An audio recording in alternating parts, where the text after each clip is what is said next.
When I was in high school, I played basketball for the small Christian academy that I attended. And we went to an invitational tournament at a Christian college in our region. And one of the activities for part of this weekend was a religious program that took place on Friday evening. And as we were walking back, a group of us from my team, to the dorm where we were staying, there was a cop car that came driving down that street in this small college town, just cruising, going pretty slow, kind of checking things out, I suppose. It was something I wouldn't have thought anything of, really, except for the fact that two of my teammates who were black, when they saw the car cruising down the street, they took off running. Now, they hadn't done anything wrong. They weren't in trouble for anything. They didn't have drugs. There were no warrants for their arrest. They were pretty good kids.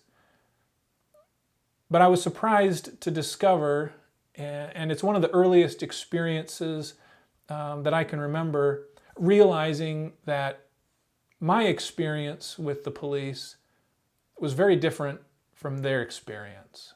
In the wake of George Floyd's death, I've been experiencing just a whirlwind of thoughts and emotions. I'm sure many of you have too.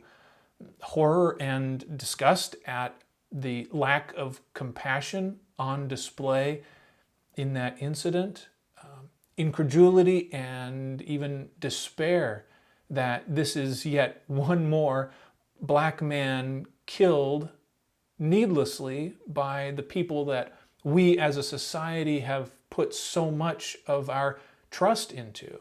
And it's not just George Floyd and Breonna Taylor recently, but there's so many, many others, some in the last few years that have been captured on camera, but many even before that we never saw because we didn't have smartphones with cameras everywhere. And of course, all of this in the backdrop of this global coronavirus pandemic that has upended all of our lives. It's a lot. And among the many thoughts that I've been processing is the question of whether another white man's voice is really what's needed right now. And I guess the conclusion that I've come to, at least for now, is that yes, every voice is needed right now. Everyone needs to speak up at this time. Here on this channel, my goal is to help people engage with God's Word and understand it. This isn't a current events or political channel, but at the same time, the Bible is not disconnected from everyday life.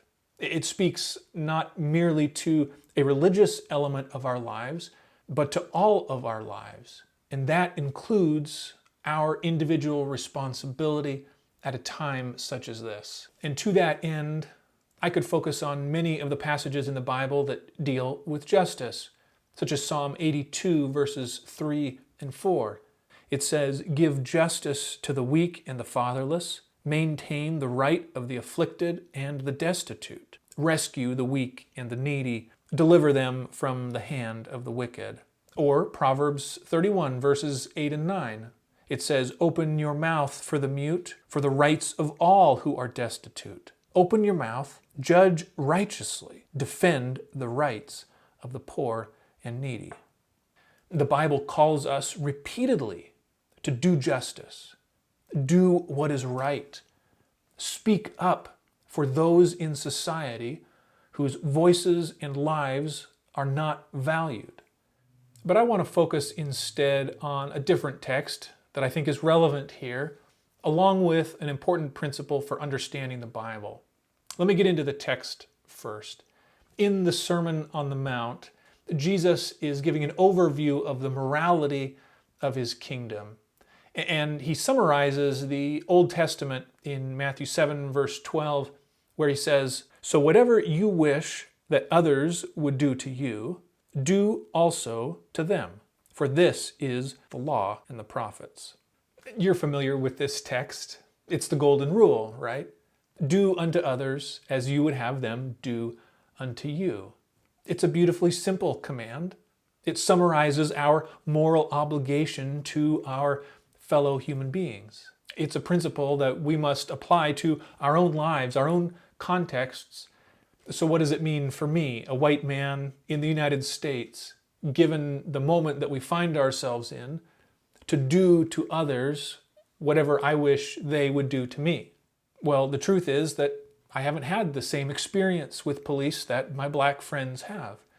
I don't have the same fear for the lives of my children the way many black people do.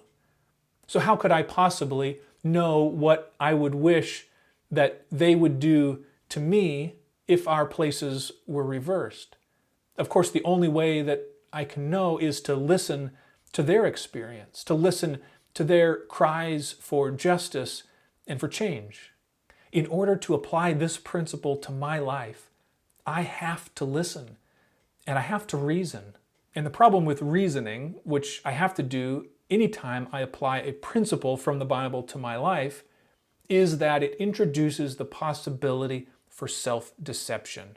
As a white person, I may be tempted to not want to hear the perspectives of protesters because I might feel threatened or defensive.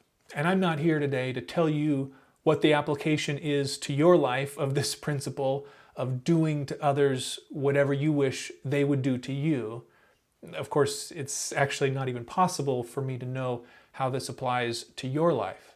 But what I can tell you is that you can only discern what that application is by listening and understanding. And so, in light of all of this, here is my appeal to you. Don't let some of these side issues distract you from this cry for justice.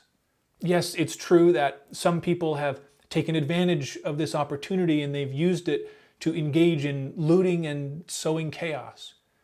But don't let those voices drown out the multitude of others who are peacefully protesting and calling for reform and for justice.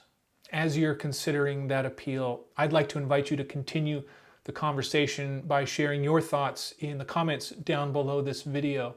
I'd also welcome you to connect with me on social media or by email. Just send me a message and we could have a one-on-one conversation as well.